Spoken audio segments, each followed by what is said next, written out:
Muito swing, uma revelação incrível e o batuque dos orixás na Semana da Consciência Negra.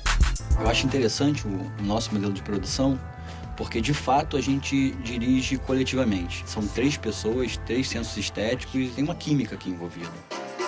A gente fez um documentário que é um trabalho de memória, que reconstitui a história do movimento soul em Belo Horizonte. A religião de matriz africana e toda a cultura negra, ela é muito oral. Então eu acho que o vídeo, o cinema, vem a contribuir para que essa oralidade permaneça nesse registro. O filme é um cruzamento, né, da linguagem do cinema com a linguagem da música, rumo a um outro território. Porque é um projeto independente, é um projeto de guerra pessoal, então ele bancou o projeto, bancou essa paixão, bancou essa ideia.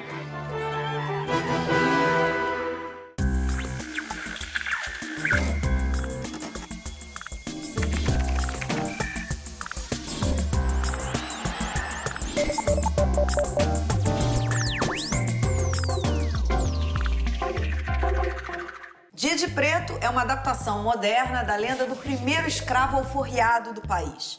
O longa foi realizado sem financiamento público e com muita liberdade artística e criatividade.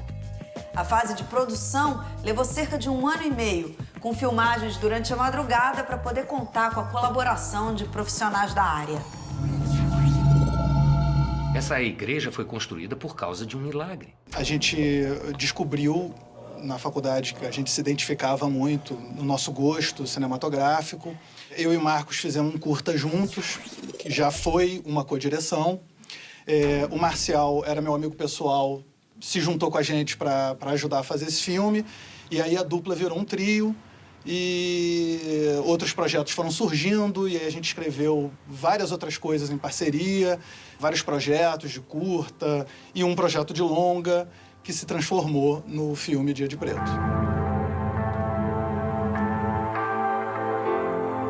Cadê a minha filha? Eu acho interessante o nosso modelo de produção, porque de fato a gente dirige coletivamente. Ao contrário de algumas outras experiências que se separa as cenas, né? Você tem um diretor tratando de uma unidade ou de um grupo, novela é muito assim. A gente decide tudo junto. Isso gera, né, uma série de atritos que acabam, na minha opinião, depurando o filme, tornando melhor. Porque são 3 pessoas, 3 sensos estéticos e isso tem uma química aqui envolvida. Eu acho que você vai aprender muito com tudo isso. É uma aventura fantástica que conta a história de um jovem negro em busca da liberdade em várias épocas. O projeto que a gente tinha de fazer um filme de longa-metragem, ele desde lá de 2000, ele era feito para ser rodado dentro de um shopping center. E aí, quando a gente fechou esse shopping center em 2004, a gente começou a descobrir que aquela região tinha uma história que era pouco conhecida. Que história é essa, né? No século XVII, aquela região só existia fazendas e engenhos. Um dia, uma vaca de um desses engenhos sumiu e o dono, muito chateado, culpou o escravo que seria responsável por tomar conta das vacas. Ele, sem saber o que fazer, teria pedido ajuda para Nossa Senhora. Nossa Senhora teria aparecido e apontado para o alto do que hoje a gente chama de Pedra do Galo. Ele subiu a Pedra do Galo, o escravo, e encontrou a vaca, né? Então foi um festejo, né? Considerado um milagre, a aparição de Nossa Senhora, e ele teria sido o primeiro escravo alforriado do Brasil.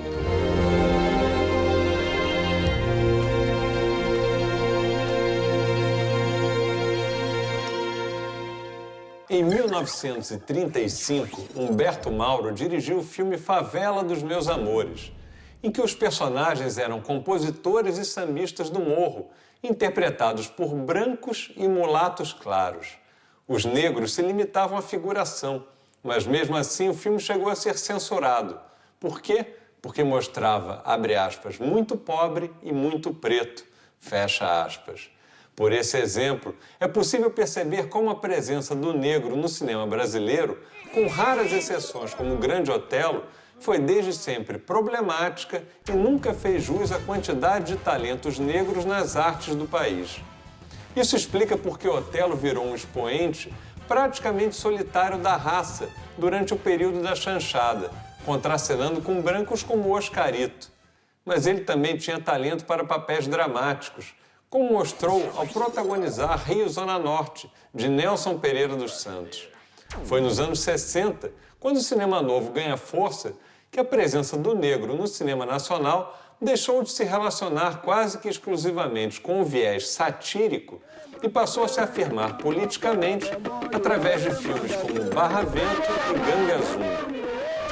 Hoje, o que se nota é que, embora a problemática racial venha se tornando cada vez mais presente nas telas, ainda são poucos os atores de cinema negros de destaque, como Lázaro Ramos, Babu Santana e Flávio Baurac. Atrás das câmeras, infelizmente, a situação ainda é pior. Jefferson D praticamente reina sozinho e ainda sem a visibilidade merecida. Está na hora de mudar esse cenário, não? Cineasta, escritor e pesquisador, a sua obra fala sobre as africanidades no Brasil, contribuindo para o reconhecimento da diversidade étnica e as suas manifestações. Eu tenho o grande prazer de receber aqui no estúdio do Revista, Joel Zito Araújo. Muito obrigada pela sua presença. É todo meu. Joel, eu queria começar entendendo como é que foi a sua aproximação do cinema. Cineclubismo. Na universidade eu fui um ativista do cineclubismo. Montamos um cineclube na universidade, depois naquele período, lá no final dos anos 70, em Belo Horizonte, criamos um circuito de cineclubes também nos bairros operários de BH. Eu tinha uma militância nesse sentido, com teatro popular, com cinema. E daí veio essa paixão, mas eu não imaginava que ia ser diretor. E no desenvolvimento dessa atividade, em um determinado momento, eu percebi que ser psicólogo não tinha nada a ver comigo. Você fazia psicologia? Fazia psicologia. Aí fui para o cinema. Fazer uma espécie de psicologia, não é sociologia, né? Sim, uma antropologia, claro. talvez, Esse conhecimento que eu tive da psicologia, de certa forma, me ajudou em muita coisa. Eu acho que especialmente na direção de atores. Foi muito interessante esse tipo de coisa. E como é que surgiu o seu interesse por esse universo da inserção do negro na sociedade brasileira? Pois é, essa foi uma pergunta que eu me fiz muito tempo, né? E depois, um dia, um psicólogo me disse, numa análise, não, Joel, foi a opção pela sua mãe. Minha família materna é uma família negra, né? Minha família paterna não é tão branca, mas meus pais se separaram muito cedo. E com a separação, a minha mãe viveu um destino de mulher negra, foi empregada doméstica, foi lavadeira, foi operária de fábrica. Eu acho que eu tomei um partido dela, né? Quer dizer, eu tomei de fato um partido, virei arrimo de família, assim que eu comecei a ganhar dinheiro. Mas eu acho que eu tomei um partido muito mais profundo, né, no sentido de resgatar, sabe, o valor da minha mãe, resgatar o meu amor pela minha mãe. Então, nesse sentido, em um determinado momento, eu falei, eu quero ser negro, não quero ser branco. E isso foi muito benéfico para mim, não foi benéfico só para ela, foi benéfico para minha cabeça, para minha autoestima. Foi um processo muito positivo. E muito lindo quando isso vem de um processo afetivo, né? Que vem de uma construção que ela é absolutamente verdadeira, né? Sim, sim. E aí, se a gente for falar, por exemplo, da Negação do Brasil, que é um filme que já vai fazer, tem 15 anos, vai de 2000, né? Isso. E ele trata desse processo de inserção do negro na teledramaturgia. Como é que você vê a evolução desse processo 15 anos depois? Você acha que houveram mudanças significativas? Sim, acho que houve mudanças significativas, sim, né? Eu acho que não no ritmo que eu gostaria e não no ritmo que eu acho que o Brasil precisa, né? Eu sempre faço essa comparação. Todo mundo que vê o cinema norte-americano, a televisão norte-americana, tem a impressão de que a situação lá é a inversa daqui, né? A população negra norte-americana é de 13% do total. E a nossa é de 52%. Só 13%. Era maior, porque eles têm força, né? Tem força. Então, eu acho que a gente precisa caminhar muito mais para refletir a nossa diversidade, né? E não só refletir a nossa diversidade, como estabelecer esse paradigma, né, do Brasil como um Brasil de muitas raças, um Brasil que tem orgulho disso, que não vê isso como um problema, que não fica centrado só no branqueamento. Quer dizer, não é nenhum problema com os brancos, nenhum problema com a Europa, com a nossa herança europeia. O problema é de um profundo desequilíbrio, né, que sustenta desigualdades também na sociedade. Com certeza. Então, Olhando essa situação no início desse século e olhando hoje, quer dizer, eu vejo um aumento de um elenco negro na telenovela, que foi o tema do meu filme. Eu vejo que o cinema brasileiro, muitos diretores da minha geração, muito preocupada com isso. Vejo uma preocupação real com estabelecer esse novo Brasil, o Brasil da diversidade, o Brasil do orgulho da diversidade. Mas é isso, eu não estou nem um pouco satisfeito, acho que cresceu muito, mas cresceu pouco pela necessidade que nós temos. Depois de atuar em somente 3 novelas nos 6 anos seguintes, Isaura Bruno morreu pobre e como uma desconhecida, vendendo doces na Praça da Sé, em São Paulo. A Mãe África é o berço de culturas ancestrais. E bem perto da vida moderna das cidades angolanas, ainda vive um povo milenar. O documentário Hereros Angola registra a vida dos Hereros, um dos grupos étnicos mais antigos da história da humanidade.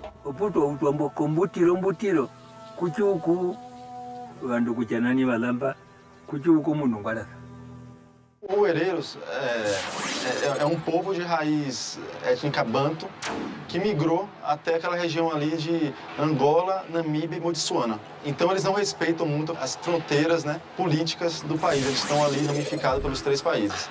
A ideia do filme é tentar dar voz aos hereros, né? Acho que essa foi a forma da gente se aproximar um pouco do discurso deles.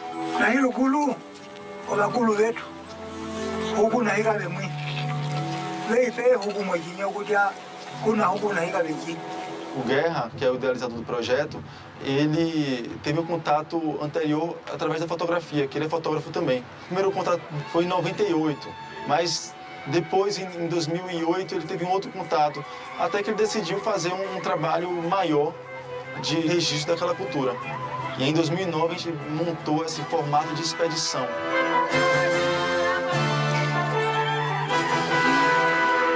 A gente já chegou de forma bem aberta, né? A gente chegou colocando as cartas na mesa e dizendo qual era a nossa proposta ali com aquela filmagem e com essa relação com eles. Só que a gente foi estrategicamente através dos líderes comunitários, né? Os sobas, que são uma espécie de caciques, né? Então isso já ligavam a nossa imagem à imagem dele, que era uma imagem de credibilidade, de cuidado com aquela cultura, de respeito com as outras pessoas, as outras aldeias naquela região.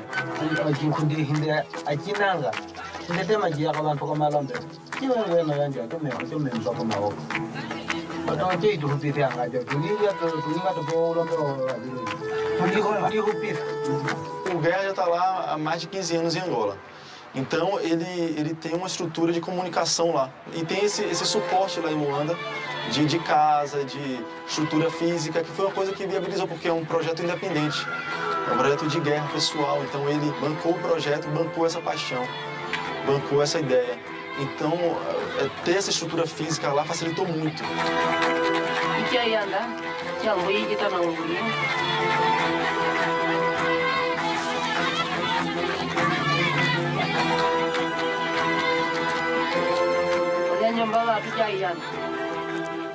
Em 2011, a cultura brasileira perdeu um dos seus ícones. Walter Calixto Ferreira, o mestre Borel, era o mais antigo alabê do Rio Grande do Sul.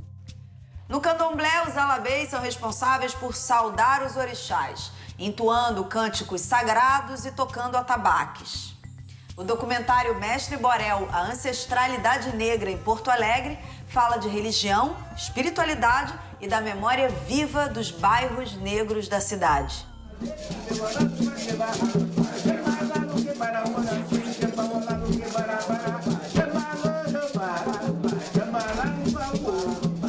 O Mestre Borel é super conhecido em Porto Alegre. Ele é uma figura assim que para o povo, né, que chama de matriz africana, ele é um ancestral. Era o único que sabia falar Iorubá, né, na cidade, um dos únicos, que é uma língua que ele aprendeu com a avó. Então, todos os cantos de matriz africana têm o Iorubá como base, né, no entoar.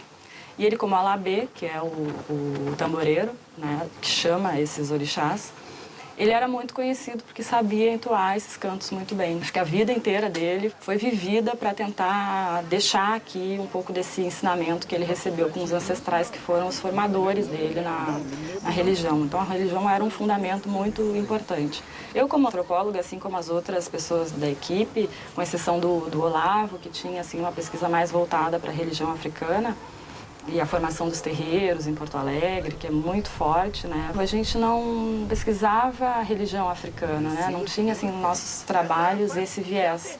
Então, a gente aprendeu muito com o mestre, assim, porque a gente trabalhava com memória, né? Memória da cidade. E ele era parte da memória negra da cidade, né?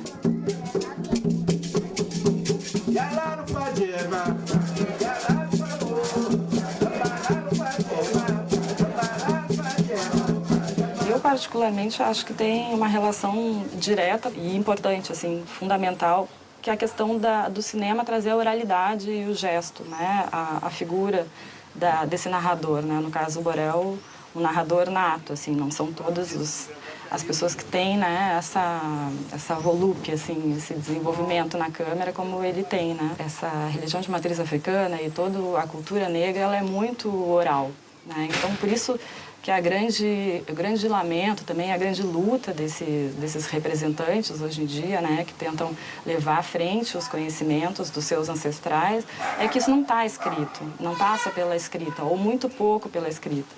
Então, eu acho que o vídeo, o cinema, vem a contribuir para que essa oralidade permaneça nesse registro, né? Porque tem relação com a forma como se expressa esse conhecimento, né? Eu não me acho que eu seja um inteligente, mas também não me considero um neófito. Eu estou completamente fora de época.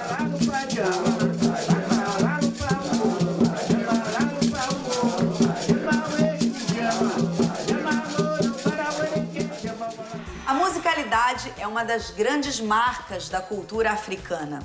Nos anos 70, a Soul Music agitou as pistas de dança. BH Soul relembra uma época de muito swing, cabelo black power e beca engomada. O movimento continua vivo nas ruas de Belo Horizonte. Durante as filmagens, o diretor encontrou pessoas que viveram o auge da música negra na cidade.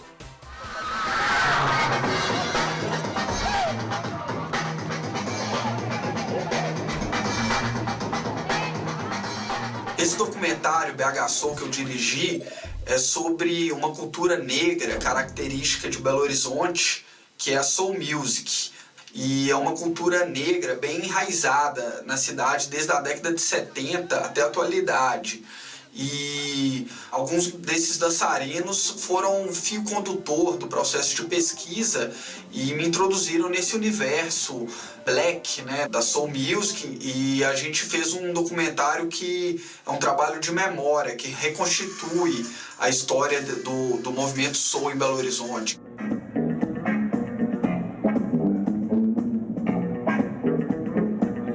O que me chamou a atenção no tema, além da força, né, dessa expressão negra, do soul, da dança, foi também o fato dessa cultura se misturar com a própria história da cidade.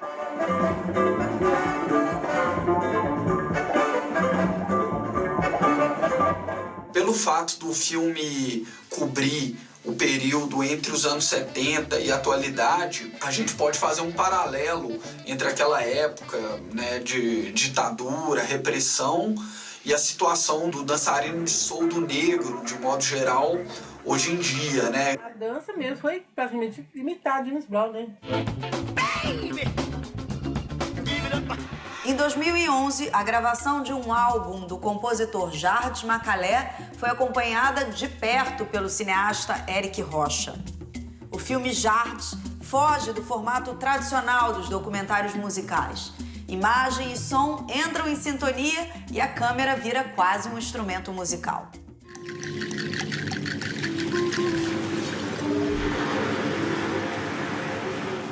A ideia era de fazer um DVD. Mas a coisa foi ficando tão boa e o processo entre a gente, todos no estúdio, que o Eric deu a ideia, então vamos fazer um filme, viu? E eu disse, opa, claro.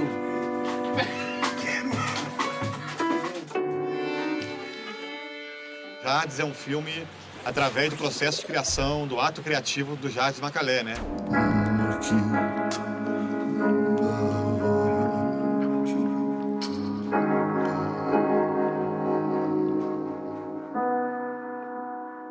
Os momentos de pausa, momentos de ruído, momentos que os caras estão tocando, e perspectivas sonoras diferentes também, que é a perspectiva desse som super primoroso, captado perfeitamente, e tem essa outra sonoridade, que é uma sonoridade às vezes vinda da câmera.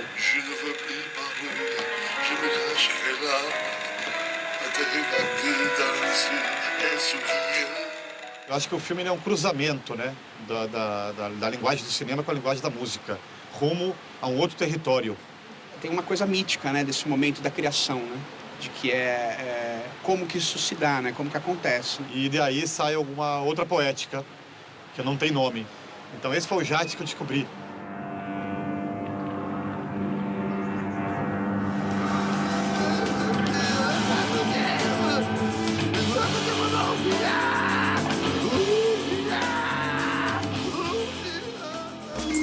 Você também está organizando para o ano que vem o grande encontro do cinema negro, né? Fala um pouco sobre isso. Eu, desde a morte do Zósimo Bubu, um pouco antes da morte do Zósimo, que era muito amigo, que foi ator do meu filme Filhas do Vento, né, que criou o encontro do cinema negro Brasil-África, Caribe, né?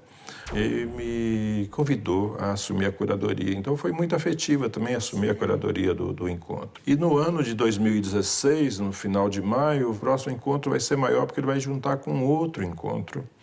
Porque, além da FEPACI, tem uma outra iniciativa que surgiu em Cuba há cerca de 4 anos atrás, se chama ABCD, é um encontro de cineastas da África, Brasil, Caribe e da diáspora africana. Incrível. Então vai estar aqui presente 40 cineastas muito representativos desses. Então vai ser uma coisa bem bacana. No Rio de Janeiro, vai ser no Rio de Janeiro. Né? Esse festival criado pelos Zósimo, que ele é mais um festival, né? Ele se chama Encontro e eu acho bacana manter inclusive o encontro, porque a intenção dele foi desde o início atualizar as pessoas, tornar as pessoas contemporâneas com o cinema africano contemporâneo. Mas o outro objetivo foi de ser um espaço de trocas entre várias gerações de cineastas de vários lugares, com a nova geração de cineastas que está surgindo no Brasil, com a juventude que está surgindo no Brasil. E o que você percebe assim nessa nova geração, ou mesmo nos seus contemporâneos, pessoas que estejam com o mesmo comprometimento que o seu, ou que, assim, que estejam com esse olhar engajado, responsável e curioso sobre essa discussão? Eu percebo os interesses, as curiosidades, iniciativas que estão por surgir, mas eu não apontaria nenhum nome como mais à frente disso, né? Eu vejo mais essa coisa acontecendo ainda do lado de lá do que do lado de cá. E você acha que ainda falta... porque a gente tem muita informação e, enfim, por exemplo, a mitologia dos orixás, que é um aspecto pouco explorado e que tem uma gama de histórias interessantes, né, que poderiam ser mais retratadas, né? Você reconhece? Tem iniciativas nesse sentido. Tem, inclusive, um dos curtas estrangeiros que a gente selecionou, porque entre os cineastas que a gente traz de fora, a gente não traz só os grandes nomes, as gerações mais consolidadas, a gente traz novos nomes. Um jovem cineasta nigeriano que mora em Londres, ele fez um curta e está buscando dinheiro para fazer o longa dele, que é exatamente baseado na mitologia dos orixás, tornando os orixás em super-heróis. E ele fez esse curta de 12 minutos, esse curta bombou na internet, né? Que legal. E várias pessoas me impressionaram. Você não vai trazer esse cara, você não vai trazer esse cara. Eu convidei, trouxe ele para cá e tal. E enfim, foi ótimo ele estar presente, né? Eu acho que esse tema é um tema bacana, é um tema que dá muitas boas histórias, né? Porque o panteão dos orixás é muito parecido com o panteão grego, né? Você pode ver aí todos os tipos psicológicos, todos os dramas humanos nos orixás, né? Não é aquela ideia de que você é o bem ou que você é o mal, né? A ideia é que se você é filha de Yansan, ou se você é filha de Oxum, ou se você é filho de Xangô, né? Você tem características psicológicas, você tem traços muito específicos, você tem um jeito de relacionar com o outro. E esses orixás, eles não são só heróis, eles são profundamente humanos, eles têm um lado humano, sabe? Eles, aliás, se tornaram orixá porque eles superaram defeitos humanos muito grandes, né? Então, Xangô, que é o orixá da justiça, Xangô foi profundamente injusto quando era jovem, quando era um jovem rei, né? Portanto, são histórias muito adaptáveis, são histórias muito bonitas de serem transformadas em bons dramas, em boas ficções, em bons filmes de ação. Eu acho que no futuro próximo nós vamos ter muitas iniciativas de filmes de orixás, muitas. Muito obrigada pela sua presença, Eu que agradeço. Bom, se você quiser ver a entrevista na íntegra, entra no site revistadocinemabrasileiro.com.br. Eu deixo vocês agora com mais um filme de micrometragem. Até mais! Eu era mais novo e aí pedia para minha prima me ensinar, que ela sempre gostou de música. Criava alguns instrumentos com latas e eu sentia o meu corpo vibrar. E foi assim que eu fui gostando de música. Mas aí só quando eu comecei com as aulas de batuque e aprendi algumas coisas que eu percebi que aquilo não era profissional. Existia uma diferença entre fazer barulho e música. Fui aprendendo e aprimorando bastante. Meu maior sonho é tocar em uma banda de ouvinte. Acho que eu cresceria muito. Eu sinto meu corpo vibrar. Eu sinto a música pela vibração. O ouvinte é mais fácil, ele ouve o ritmo e toca, mas pro surdo é com a vibração. A minha família sempre diz que eu tenho que trabalhar, né? E isso pode atrapalhar o batuque, mas eu quero tocar, quero viver de música. É disso que eu gosto.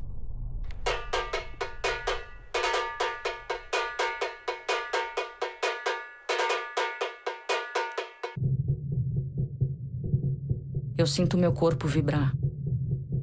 Eu sinto a música pela vibração.